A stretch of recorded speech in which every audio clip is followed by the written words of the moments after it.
अभी तक हम लोगों ने जो चैप्टर स्टार्ट किया था वो था कार्बन एंड इट्स कंपाउंड्स और उसमें हम लोगों ने म्यूचुअल शेयरिंग ऑफ इलेक्ट्रॉन्स को ही बताया था कि जब भी म्यूचुअल शेयरिंग ऑफ इलेक्ट्रॉन्स होते हैं तो उससे जो बॉन्ड बनता है उसको हम कोवेलेंट बॉन्ड बोलते हैं। किसी को डाउट वाउट है लास्ट क्लासेस के लेक्चर्स में तो वो पूछ सकता है, ठीक है। तो ये हम स्टार्ट किए थे, हम लोगों ने बहुत सारे double bond triple bond in सबके एग्जाम्पल्स देखे थे, जैसे H2 में कैसे होता है, N2 में कैसे होती है, O2 सबके एग्जाम्पल्स देखे थे। तो वही बताया था मैंने कि जो कार्बन के पास होती है टेंडेंसी, उसकी इलेक्ट्रॉनिक कन्फिग्रेशन 4 होती है। अब वो ना ही 4 इलेक्ट्रॉन गेन कर सकता है ना ही 4 इलेक्ट्रॉन लूज कर सकता है। वो क्या करता है, कोवेलेंट बॉन्ड बनाता है। कोवेलेंट बॉन्ड मतलब म्यूचुअल शेयरिंग होती है। तो जिसमें भी म्यूचुअल शेयरिंग से मतलब इलेक्ट्रॉन्स दोनों के होते हैं, जो बॉन्ड बनता है और उससे जो इलेक्ट्रॉन्स होते हैं वो इलेक्ट्रॉन्स दोनों के होते हैं, तो उसी को हम कोवेलेंट बॉन्डिंग का नाम देते थे। फिर हम लोगों ने कोवेलेंट कंपाउंड्स की प्रॉपर्टीज के बारे में भी देखा था, low melting point, low boiling point, poor conductor of electricity and so on, ठीक है। ये सब देखा था। आज हम जो पढ़ेंगे वो है एलोट्रॉप्स ऑफ कार्बन। यहाँ पे ये क्या होता है, एलोट्रोप्स, ठीक है। अब एलोट्रॉप्स होता क्या है, ये एलोट्रॉप्स ऑफ कार्बन, तो एटम्स ऑफ सेम एलिमेंट, ये होते हैं atoms of same element arranged in different manner, arranged in different manner in same physical state।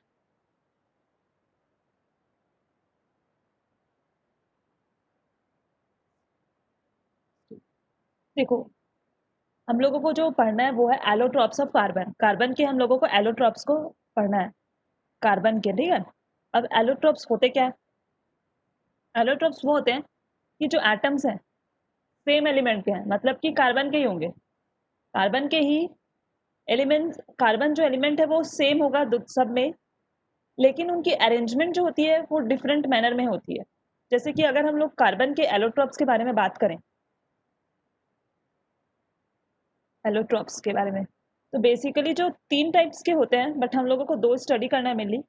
एक है ग्रेफाइट, दूसरा है डायमंड और तीसरा है बकमिंस्टर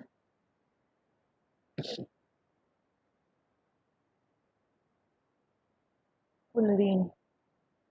ये देखो, एलोट्रॉप मैंने बोला कि एटम्स ऑफ सेम एलिमेंट, सब में जो कार्बन है वो कॉमन है, सब कार्बन से ही बने हैं, लेकिन जो कार्बन के अरेंजमेंट है अलग अलग है। किसी में नेटवर्क स्ट्रक्चर होगा, किसी में केज लाइक स्ट्रक्चर होगा, किसी में शीट लाइक स्ट्रक्चर होगा।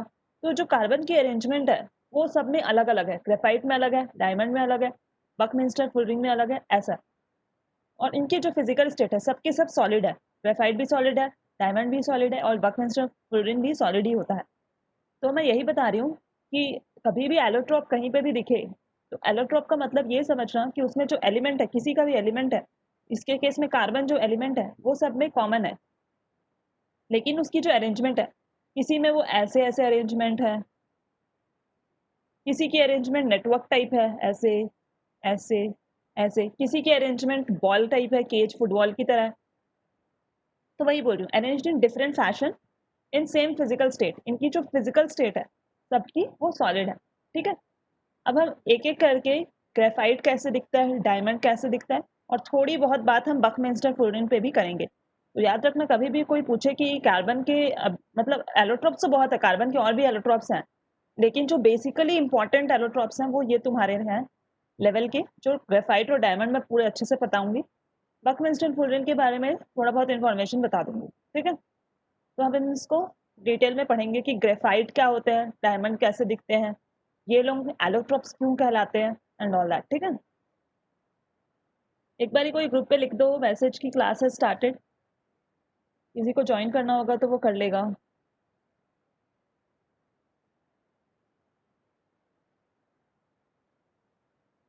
कोई भूल गया होगा तो।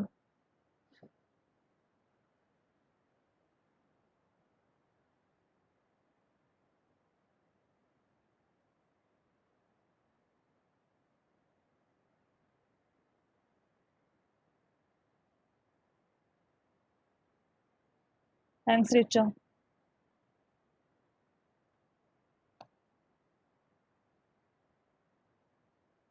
ठीक है, ये हो गया।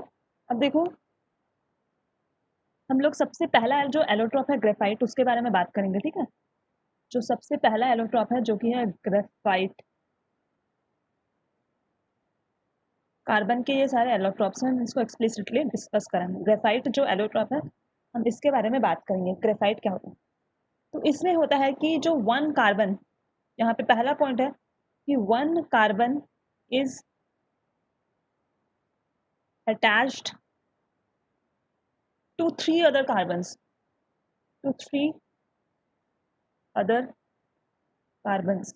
देखो, ग्रेफाइट में जो एक कार्बन है, जो एक कार्बन है वो तीन और कार्बन से अटैच होता है। ये देखो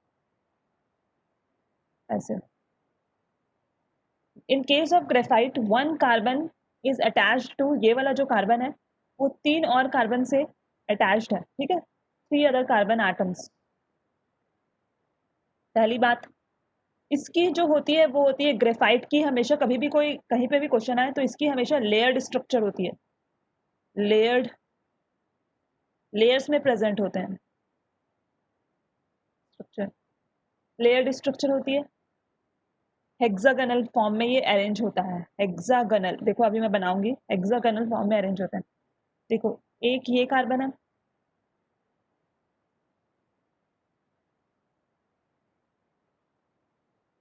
ऐसे।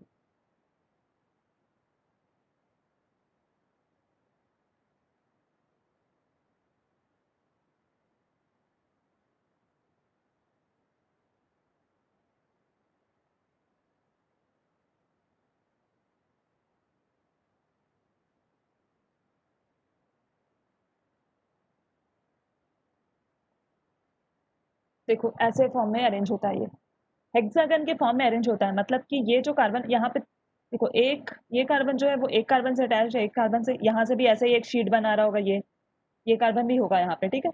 ये जो कार्बन है वो तीन कार्बन से अटैच है, एक दो तीन, यहाँ से ये ऐसे। तो याद रखना कि ग्रेफाइट के केस में जो हमारा कार्बन है उसमें एक कार्बन किसी तीन कार्बन से और जुड़ा होता है, पहली बात। दूसरी बात होती है कि इसकी लेयर स्ट्रक्चर होती है, देखो एक लेयर, दूसरा लेयर, ऐसे ही तीसरा, इधर साइड में भी चौथा, ऐसे लेयर स्ट्रक्चर होता है इसका, ठीक है। हेक्सागोनल फॉर्म में हेक्सागोनल लेयर्ड स्ट्रक्चर, इसको तुम हेक्सागोनल लेयर्ड स्ट्रक्चर से याद रखोगे, कभी भी पूछे तो। ये तुम्हारी जो पेंसिल होती है, पेंसिल में जो हमारा वो होता है निब, वो क्या होता है, ग्रेफाइट का बना होता है। एक टूटता है तो एक लेयर टूटता है वो एक्चुअल में, वो ग्रेफाइट का जो तुम्हारा नोक है वो एक लेयर्स लेयर्स में ऐसे प्रेजेंट होते हैं। तो एक एक लेयर धीरे धीरे साफ होते जाता है, मतलब टूटते जाता है, तो नए नए लेयर से तुम लिखते हो। तो ग्रेफाइट में ये उसकी जो अरेंजमेंट होती है, और ये बेसिकली कार्बन का होता है, एलोट्रोप ऑफ कार्बन बोलते हैं इसको हम। बहुत इंपॉर्टेंट है, मैं इसीलिए बता दे रही हूँ इन्फॉर्मेशन, ठीक है। इसमें जो होती है इसकी बॉन्डिंग, इस लेयर और इस लेयर के बीच में, यहाँ पे ये लेयर ही है ना, ये एक लेयर है, एक हेक्सागोनल लेयर, ये दूसरा हेक्सागोनल लेयर। तो इनमें क्या होता है कि स्ट्रॉन्ग बॉन्डिंग बिटवीन लेयर्स नहीं होते हैं, no strong bonding, no strong bonding among layers. जो लेयर्स हैं इनके बीच में इतनी अच्छी स्ट्रॉन्ग बॉन्डिंग नहीं होती, इसीलिए बार बार लेयर्स टूट जाते हैं जो तुम्हारे पेंसिल के होते हैं। अगर इनकी बॉन्डिंग अच्छी होती तो क्या वो टूटते, क्या नहीं टूटते। इसीलिए याद रखना कि इसकी जो बॉन्डिंग होती है वो वीक होती है, वीक बॉन्डिंग होती है, इसीलिए ये बार बार टूट जाती है, ठीक है। ये हमारा टू डायमेंशनल है। इसमें और जो है इसको हम सॉफ्ट ल्यूब्रिकेंट की तरह यूज करते हैं, यूज्ड एज ल्यूब्रिकेंट।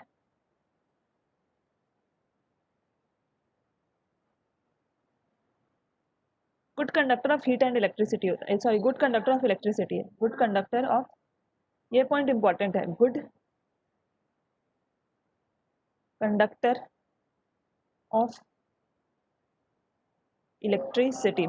अब मैम सवाल उठता है कि ma'am carbon good conductor of electricity, graphite जो है वो कार्बन से बना है, अब कार्बन यहाँ पे गुड कंडक्टर ऑफ इलेक्ट्रिसिटी क्यों हो गया?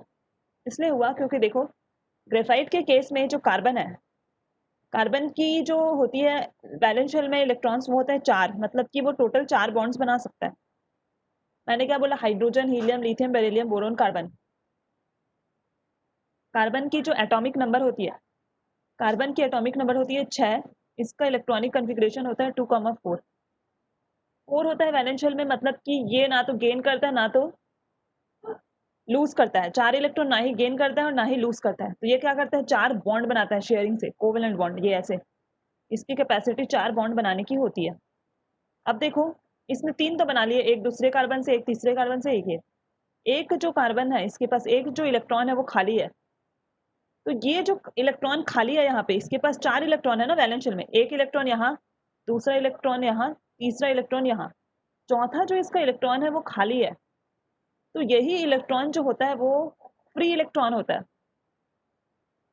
फ्री इलेक्ट्रॉन ही हम लोगों ने मेटल्स में, मैंने बहुत बार बताया है, जब मैं मेटल्स आयनिक बॉन्ड पढ़ा रही थी लास्ट आफ्टर, तो मैंने बार बार ये बताया है कि जो फ्री इलेक्ट्रॉन्स होते हैं they are only responsible for conduction of electricity, तो उसमें भी, इसमें भी एक फ्री इलेक्ट्रॉन बचा हुआ है, तो ये जो फ्री इलेक्ट्रॉन है यही हमारा इलेक्ट्रिसिटी कंडक्ट कराता है, इलेक्ट्रिसिटी कंडक्शन।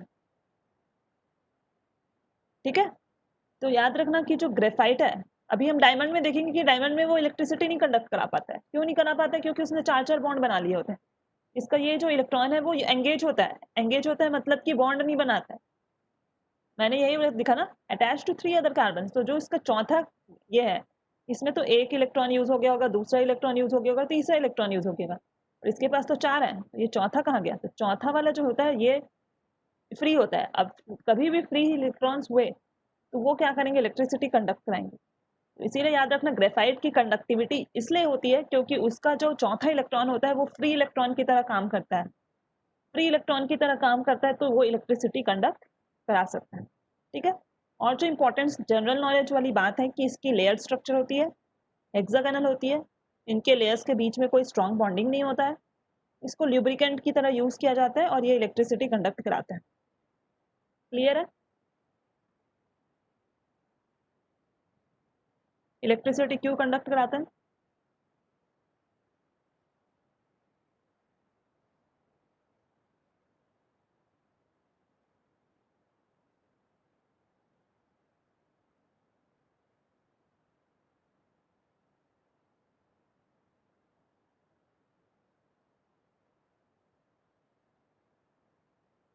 सबको समझ में आ गया ना ये?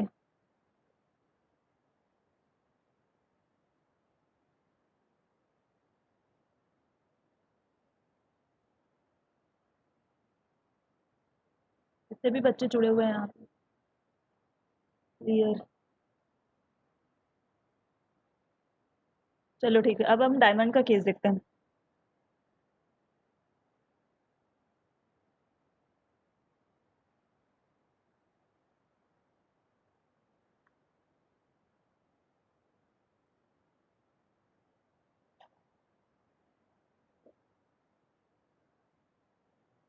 जो हमारा दूसरा एलोट्रॉप है वो है डायमंड,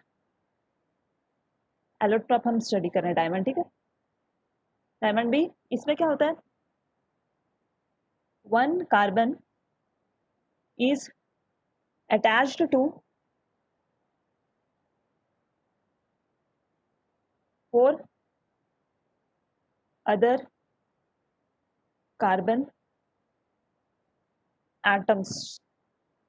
इसमें जो होता है एक कार्बन जो है वो 4 और अदर कार्बन एटम से जुड़ा होता है, इसकी तरह नहीं कि वो 3, ग्रेफाइट के केस में ये 3 होता था, लेकिन इसके केस में वो 4 से अटैच्ड होता है। कैसे होता है देखो, जैसे एक कार्बन है, मान लो ये, अब ये देखो ये 4 और कार्बन से अटैच्ड है, ऐसे सी सी सी सी, अब ये कार्बन किसी और 4 एटम से अटैच्ड है, ये किसी और 4 से, ये किसी और 4 से, ये किसी और 4 से, फिर अब इसके इंडिविजुअली किसी और चार्ज से, ऐसे ब्रांचिंग इसकी बढ़ती जाती है।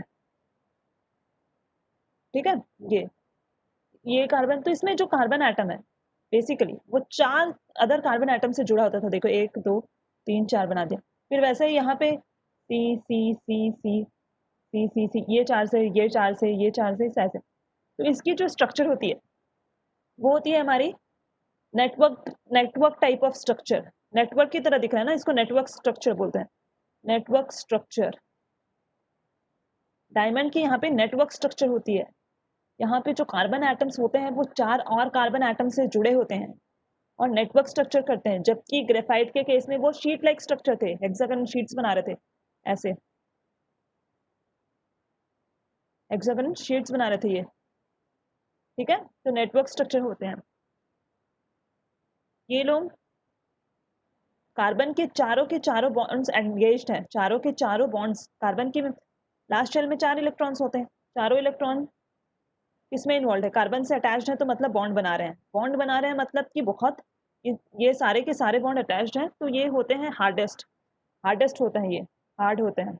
डायमंड हार्ड होते हैं, जबकि हमारा जो ग्रेफाइट था वो सॉफ्ट था, क्योंकि इसके जो चारों बॉन्ड्स हैं वो चारों बॉन्ड्स इन्वॉल्व हैं और बहुत अच्छे से पैक्ड हैं। तो ये वीक नहीं होते, ये बहुत स्ट्रांगली पैक्ड होते हैं अच्छे से। एक तो नेटवर्क स्ट्रक्चर, ऊपर से चारों के चारों बॉन्ड्स बहुत अच्छे से पैक्ड होते हैं। इसीलिए डायमंड की जो प्रॉपर्टी है ये बहुत हार्ड होता है, जबकि ग्रेफाइट फटफट टूट जाता है। निब निब देखा है ना, पेंसिल में जो यहाँ पे नोक होती है वो फटफट टूट जाती है, क्योंकि उस वो सॉफ्ट होता है, ग्रेफाइट सॉफ्ट होता है, उसमें नेटवर्क स्ट्रक्चर या कुछ ऐसा नहीं होता है। तो याद रखना, इसके चारों के चारों बॉन्ड्स एंगेज होते हैं, इसीलिए बहुत हार्ड भी होता है। ये 3D टाइप ऑफ है, 3 dimensional. Bad conductor of electricity, electricity तो बिल्कुल कंडक्ट नहीं करता आता है। बैड कंडक्टर ऑफ इलेक्ट्रिसिटी, याद रखना। जो डायमंड है, अब पूछते हैं विच एलोट्रोप ऑफ कार्बन जो है, मतलब कि इलेक्ट्रिसिटी बिल्कुल भी कंडक्ट नहीं कराता, तो तुम डायमंड टिक करके आना वहां पे। ठीक है, बैड कंडक्टर ऑफ इलेक्ट्रिसिटी क्यों नहीं कराता, क्योंकि इसके पास कोई फ्री इलेक्ट्रॉन है ही नहीं। सबके चारों के साथ, ये कार्बन के साथ अटैच्ड है, ऐसे कार्बन के साथ अटैच्ड है, तो इसके पास कोई फ्री इलेक्ट्रॉन है क्या? चारों के चारों इलेक्ट्रॉन्स जो इसके वैलेंस शेल में थे वो इन्वॉल्व है, तो ये बैड कंडक्टर ऑफ इलेक्ट्रिसिटी होता है। ठीक है, बकमिंस्टर फुलरिन जो है तीसरा एलोट्रॉप, उसके बारे में ज्यादा दिया नहीं है, थोड़ा सा मैं बता देती हूँ वो क्या होता है।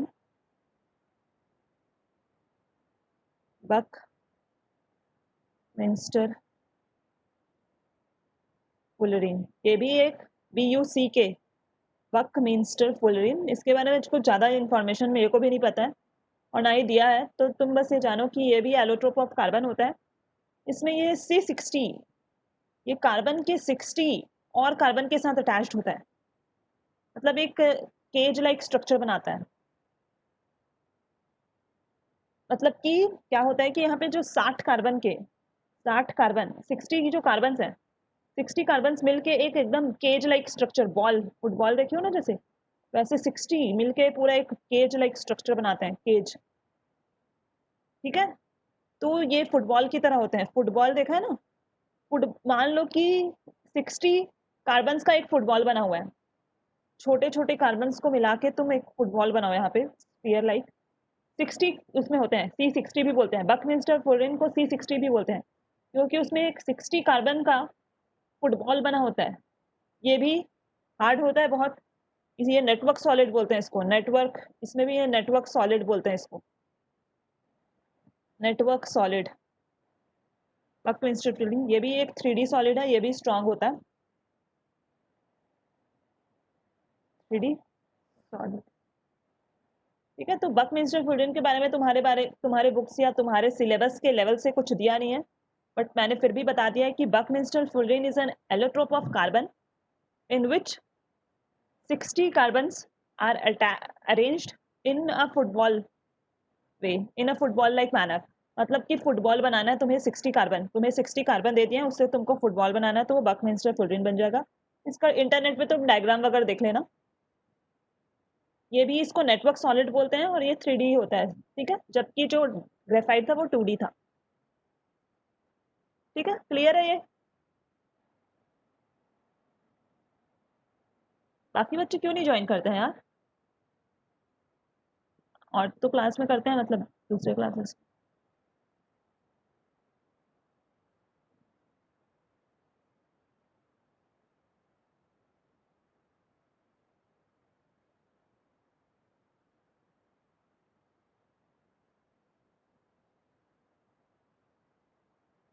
क्लियर है ना सबको, जितने लोग अभी यहाँ पे जुड़े हैं? यस मैम, ठीक है।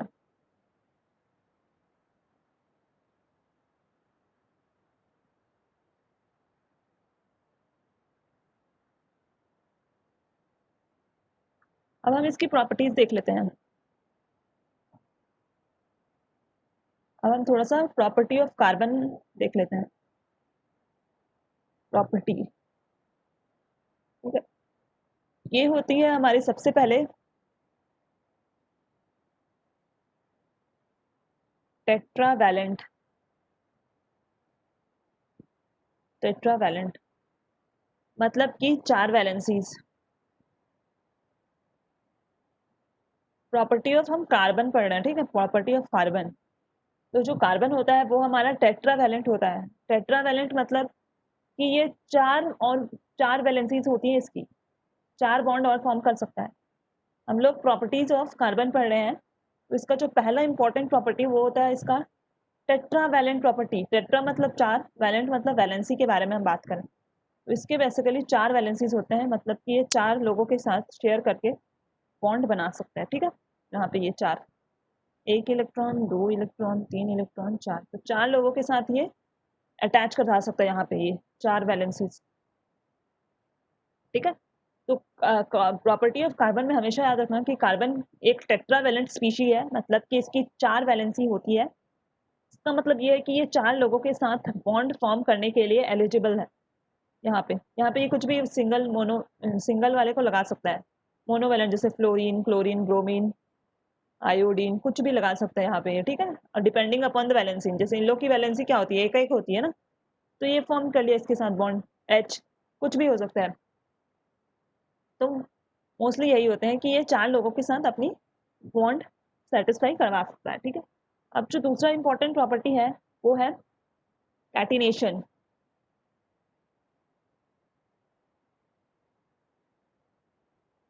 CATENATION, कैटिनेशन, ये भी कार्बन की प्रॉपर्टी है। इसका मतलब ये होता है कि property of the carbon, catenation एक ऐसी प्रॉपर्टी है, property of the carbon to attach with similar carbon atoms and form a long chain, branch chain, cyclic chain, कुछ भी। मतलब ये जैसे कि ये है स्ट्रेट चेन, कार्बन किसी और कार्बन के साथ अटैच कर करके बहुत लंबा स्ट्रेट चेन फॉर्म कर सकता है। ये है हमारा स्ट्रेट चेन। यहाँ पे जो कार्बन है ये दूसरे कार्बन के साथ अटैच कर करके चेन्स बना सकता है, लॉन्ग चेन्स, ये स्ट्रेट चेन बनाया। ऐसे ही ये ब्रांच चेन भी बना सकता है। ब्रांच चेन में क्या होगा, सी सी सी सी सी सी, बीच में कहीं ब्रांचिंग हो गई, ऐसे ही ये ब्रांच चेन है। साइक्लिक चेन भी हो सकता है, ये साइक्लिक चेन भी बना सकता है। साइक्लिक चेन कैसे बनाएगा, सी सी सी सी सी सी, ऐसे हेक्सागन साइकिल बना लिया, मान लो ये साइक्लिक चेन। तो कैटिनेशन प्रॉपर्टी मतलब यही होता है कि by which it can attach with other carbon to form long chain.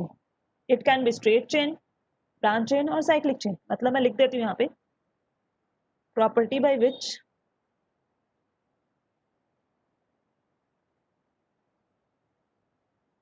property by which it can attach with it can attach with other carbon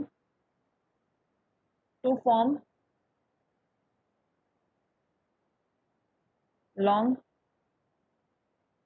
chains, long chains। It can be straight chain, branch chain और cyclic chain, ठीक है। Catenation carbon की वो property है, property by which it can attach with other carbon, दूसरे carbon के साथ attach हो जाए ये, so that it forms long chain. Long chain form क्या, it can be in the form of straight chain, या तो स्ट्रेट चेन होगा, या तो ब्रांच चेन होगा, या तो फिर साइक्लिक फॉर्म में भी वो अरेंज हो सकता है। तो इसी प्रॉपर्टी को हम कैटिनेशन प्रॉपर्टी होती है कि the property to form long chains by attaching with other carbon. तो याद रखना जो उसकी दूसरी प्रॉपर्टी है कार्बन की, कहीं पे भी कैटिनेशन टर्म यूज हुआ है, CATENATION कैटिनेशन, ठीक है, तो उसको हम लोग बोल देते हैं कि ये चेन वेन बनाने के लिए एलिजिबल है। ये इस टाइप के बारे में बात कर रहे हैं कि वो अपने चेन को एक्सपैंड कर सकता है, ये स्ट्रेट चेन बना सकता है, ब्रांच चेन मतलब यहाँ पे ब्रांचिंग हो गई, देखो साइक्लिक चेन बना सकता है डिपेंडिंग अपॉन दी नीड। तो ऐसे सारे एलिमेंट्स नहीं कर सकते हैं। कैटिनेशन जो प्रॉपर्टी है ये कार्बन का बहुत अच्छा प्रॉपर्टी है। ऐसे सारे जो एलिमेंट्स है, तुम सोचोगे मैम ऐसा दूसरे एलिमेंट्स भी तो कर सकते हैं, नहीं कर सकते। कार्बन की ये बहुत अच्छी प्रॉपर्टी है, ठीक है। तो कैटिनेशन में ये स्ट्रेट चेन, ब्रांच चेन और साइक्लिक चेन्स ये सारी बनाता है by attaching itself to other carbon to form long chains. Clear है? ये क्लियर है ना? क्योंकि अब इसके बाद हम बहुत इंपॉर्टेंट टॉपिक में जाएंगे, तो इसके पीछे कुछ भी डाउट है किसी को भी तो वो पूछ सकता है, ठीक है। इसके बाद हम नेमिंग देखेंगे, नेमिंग कैसे करते हैं, वो बहुत इंपॉर्टेंट है। तो अगर पीछे कुछ डाउट है टेट्रावैलेंसी या कुछ भी, जितने भी पॉइंट्स थे मैंने सारे बता दिए हैं।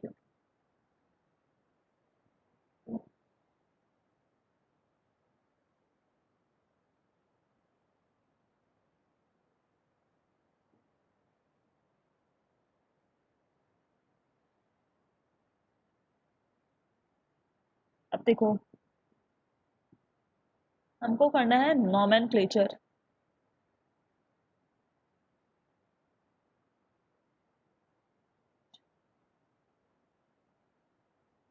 इसका मतलब सबसे पहले समझ लो, कभी भी नॉमेनक्लेचर ये जो वर्ड दिखे इसका मतलब होता है कि नेमिंग।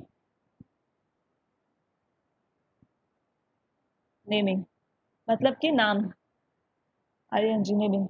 अब हमारे पास बहुत सारे कार्बन कंपाउंड्स आएंगे, अभी हमारे पास बहुत सारे कार्बन कंपाउंड्स आएंगे, तो ऑर्गेनिक केमिस्ट्री में सबका नाम भी होगा। अब कोई कोई एलिमेंट किसी के दूसरे एलिमेंट के साथ बॉन्ड बना रहा है तो उसका नाम भी तो होगा, एग्जिस्ट कर रहा है तो। अब तुम एग्जिस्ट कर रहे हो तो तुम्हारा कोई नाम है। वैसे ही अगर मान लो ये कार्बन का चेन है, या ये या कुछ भी हो, कार्बन किसी के साथ भी अटैच्ड है, क्लोरीन के साथ अटैच्ड है, तो सबका अपना अपना नाम होगा। तो वो नाम कैसे करते हैं उसी को हम ऑर्गेनिक केमिस्ट्री में नॉमेनक्लेचर बोलते हैं। नॉमेनक्लेचर का मतलब होता है नेमिंग। ये बहुत इंपॉर्टेंट टॉपिक है, सब ध्यान से समझ लें, इससे बहुत क्वेश्चंस बनते हैं और ये बहुत बेसिक है, जो तुम्हारा ये फाउंडेशन है। मतलब कि 11th-12th में कोई तुमको नेमिंग नहीं बताएगा, मतलब नेमिंग बताएगा बट हाई लेवल नेमिंग्स होंगे वो। तो अभी जो भी मैं बातें बता रही हूँ उसको ध्यान से समझ लेना, ठीक है। नॉमेनक्लेचर होता है नेमिंग ऑफ कार्बन कंपाउंड्स, ठीक है। अभी नॉमेनक्लेचर मतलब ही होता है नेमिंग। अब किसी की भी नॉमेनक्लेचर हो सकती होगी, बायो में भी तुम पढ़ते होगे प्लांट स्पीशीज का नॉमेनक्लेचर या जो भी है, plant kingdom, animal kingdom 9th में पढ़ रखा होगा या जो भी है। तो नॉमेनक्लेचर मतलब होती है नेमिंग। अब हम कार्बन कंपाउंड्स की नेमिंग करेंगे, ठीक है। तो सबसे पहले बात जो याद रखना है वो है कि कार्बन की होती है 4 वैलेंसी।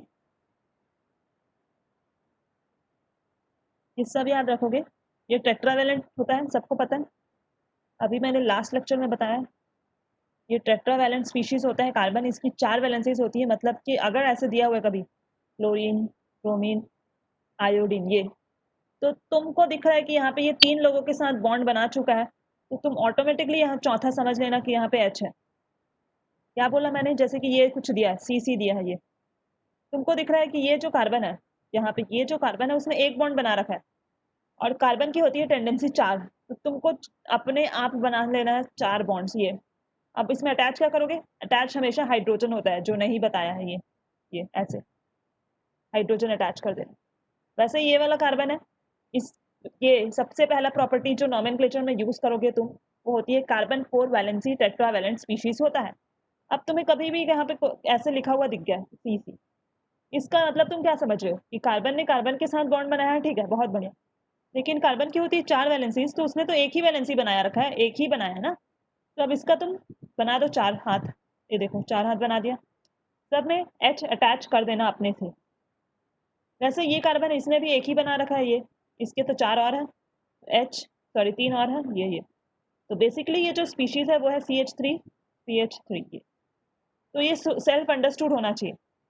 कभी भी ऐसे जैसे क्लोरीन ब्रोमीन आयोडीन लगा के दे दिया 3, तो तुमको खुद समझना है कि एक हाथ में H अटैच्ड है, ठीक है। तो कार्बन की हमेशा 4 वैलेंसी होती है, तो तुमको 4 वैलेंसी कैसे भी करके सेटिस्फाई करना होता है।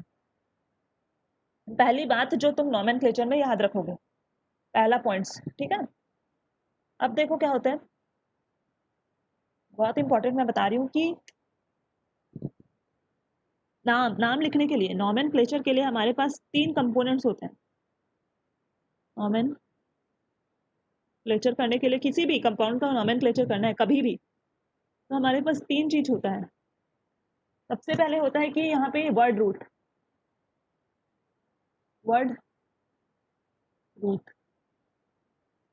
ठीक है। वर्ड रूट मतलब क्या होता है, देखो वर्ड रूट यहाँ मतलब ये होता है कि जैसे कि हमारे पास है 1 कार्बन है, तो उसको तुम बोलोगे मिथ, ये सबको याद होना चाहिए। अगर 2 कार्बन है तो उसको तुम बोलोगे ईथ। अगर 3 कार्बन है, इसका मतलब समझो ना, 1 कार्बन, 2 कार्बन, 3 कार्बन, ऐसे प्रॉप। 4 कार्बन है तो उसको बोलेंगे ब्यूट,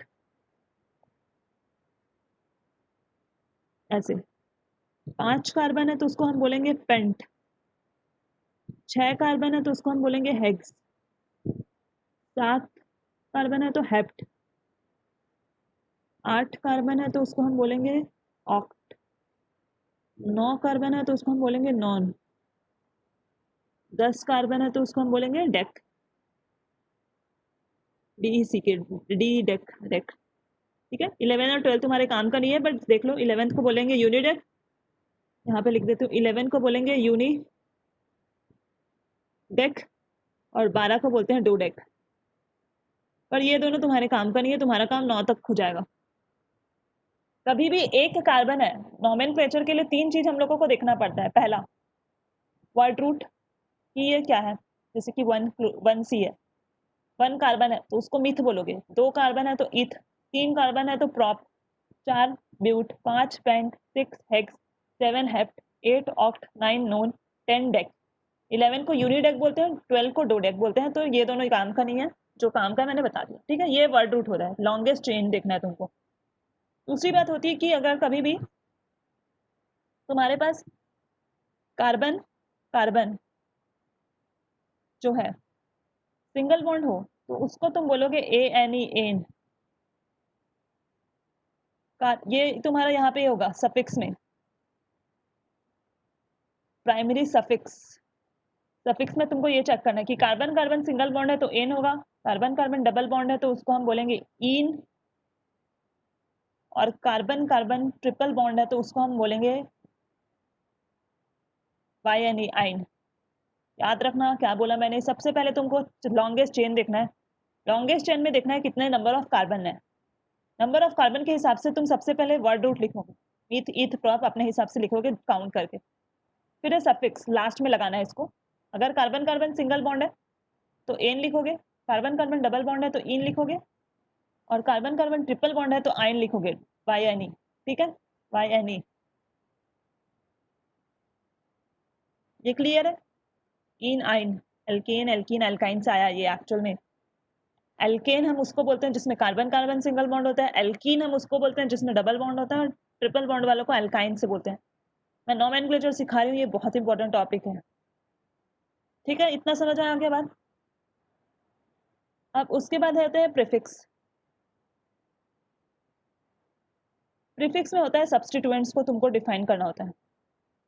सब्स्टिट्यूएंट, सब्स्टिट्यूएंट मतलब कि कौन अटैच्ड है सामने, मतलब कोई भी अटैच्ड होगा। जैसे कि यहाँ पे ये है, और यहाँ पे क्लोरीन अटैच्ड है, तो क्लोरीन को भी तो डिफाइन करना पड़ेगा ना। तो ये सब्स्टिट्यूएंट की तरह है। ये तुम्हारा लॉन्गेस्ट कार्बन चेन है, और ये है सब्स्टिट्यूएंट क्लोरीन, ये।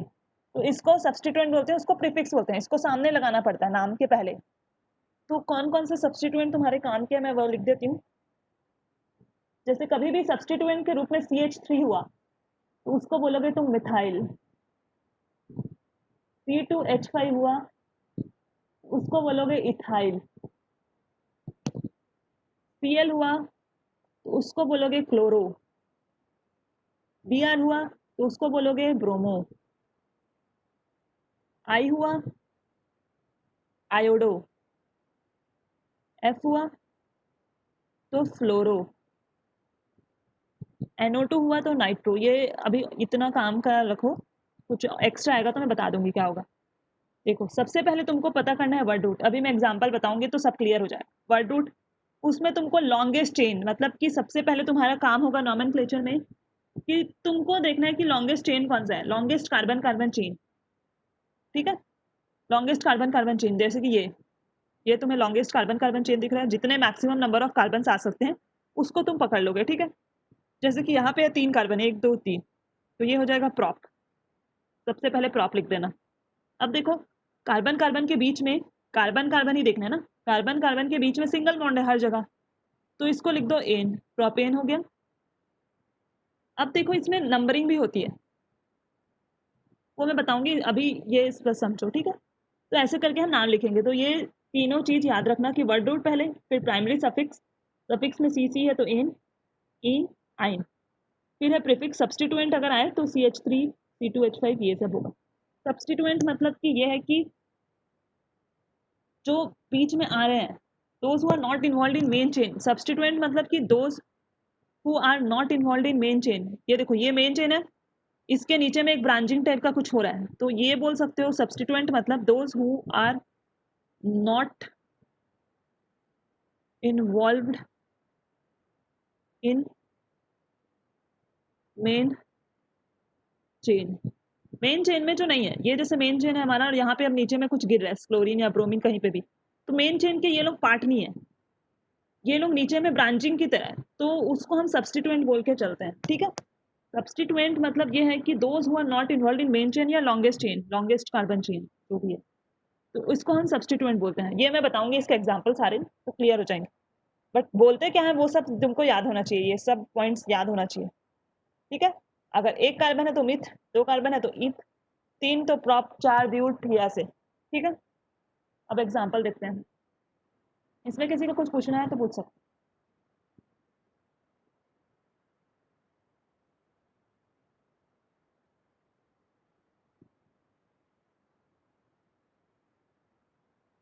नहीं पूछना है तो फिर देखो नाम देखते हैं। अब है हमारे पास, मान लो ये सी, ये है सी। अब यहाँ पे देखो इसके 4 वैलेंसीज पूरे करो, ये CH4, हमारे पास है CH4, ये 1 कार्बन। तो सबसे पहले तुम देखो कि इसमें नंबर ऑफ कार्बन कितने हैं, लॉन्गेस्ट चेन यही है, 1 कार्बन है। 1 कार्बन होता है तो मैंने क्या बोला, वर्ड रूट क्या होगा इसका, विथ। ये वर्ड रूट है तुम्हारा, 1 कार्बन के लिए वर्ड रूट ये होता है। अब देखो इसमें सी सिंगल बॉन्ड है, इसमें तो दूसरा सी है ही नहीं, तो कुछ नहीं होता, इसमें एन लिख दो बस, मीथेन। अभी हम दूसरा एग्जांपल देखते हैं, जैसे कि सी सी है, ये है 2 कार्बन का है, तो तुमको खुद यहाँ पे एच एच बना देना है, ये एच एच एच, इसके 4 हो गए पूरे, 1 2 3 4, एक एच, दूसरा एच, तीसरा एच। ठीक है, ये पूरा हो गया। अब देखो इसमें लॉन्गेस्ट कार्बन चेन कौन सा है, ये है 1 2, 2 होते हैं जब 2 कार्बन होते हैं, तो कौन सा होता है वर्ड रूट हमारा, ईथ होता है, वर्ड रूट ईथ होता है, ईथ लिख दिया। कार्बन कार्बन के बीच में सिंगल बॉन्ड है, ईथ एन, तो इसका नाम होता है इथ एन, मिथ एन। अब देखो CH3 CH2 CH3, इसका नाम बताओ, ये क्या है, CH3 CH2 CH3, मतलब यहाँ पे कार्बन कितने हैं, 1 2 3, 3 कार्बन होते हैं, तो हम उसको क्या बोल देते हैं, प्रॉप। कार्बन कार्बन के बीच में सिंगल बॉन्ड है तो प्रोपेन, ये है हमारा प्रोपेन। ऐसे ही है CH3 CH2 CH2 CH3, ऐसे है, इसका मतलब समझ रहे हो ना, ये ऐसे है C C C C, H H H H H H H H H H, ये है, ये जो CH2 लिखा है ना मैंने, देखो CH3 1 2 3, ये वाला खत्म, H2 1 2, इस वाले कार्बन के लिए H2, इस वाले कार्बन के लिए H3, ये तो इसको मैंने ऐसे कंसोलिडेटेड फॉर्म में लिख दिया CH3 CH2 CH2 दोनों एक ही चीज है। इसमें नंबर ऑफ कार्बन कितने हैं? ब्यूट है, मतलब 4 है, 4 के लिए ब्यूट होता है वर्ड रूट। सफिक्स क्या होगा? सिंगल बॉन्ड है सब में, एन, ब्यूटेन। ये क्लियर है सबको? ये क्लियर है? इतनी बात क्लियर है सबको? कुछ डाउट है तो पूछो, क्योंकि अभी मैं लेवल बढ़ाऊंगी।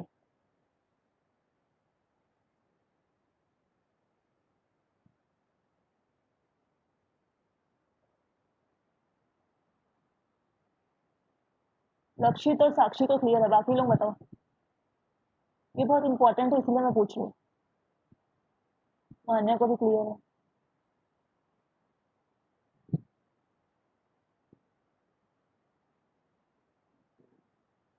चलो अब इसका नाम लिख के बताओ। जैसे कि हमारे पास ये है कार्बन, कार्बन, ये मैंने कुछ एच वेच नहीं लिखा है, सब पहले एच सेटिस्फाई करो वैलेंसी के हिसाब से और इसका नाम बताओ।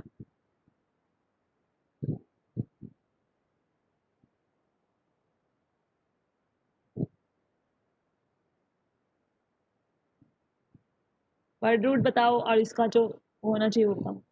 देखो यहाँ पे हमारे पास 3 कार्बन है, इसकी एक वैलेंसी पूरी हुई है तो इसके प्रोपीन, वेरी गुड।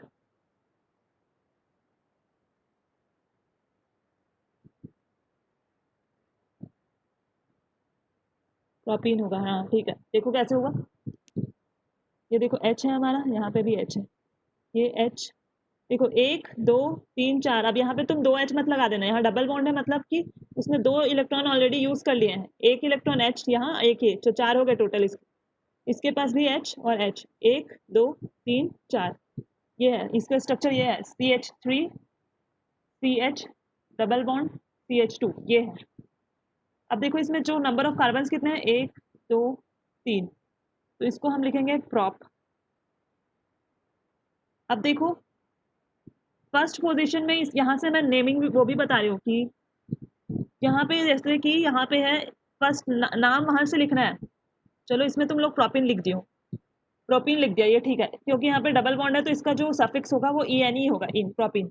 अब देखो इसमें क्या करोगे तुम, सी सी सी डबल बॉन्ड सी,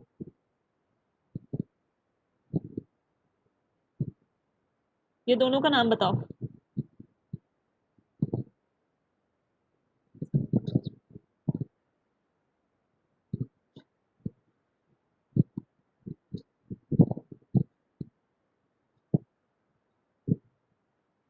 ये दोनों का नाम बताओ, क्या ये दोनों सेम है?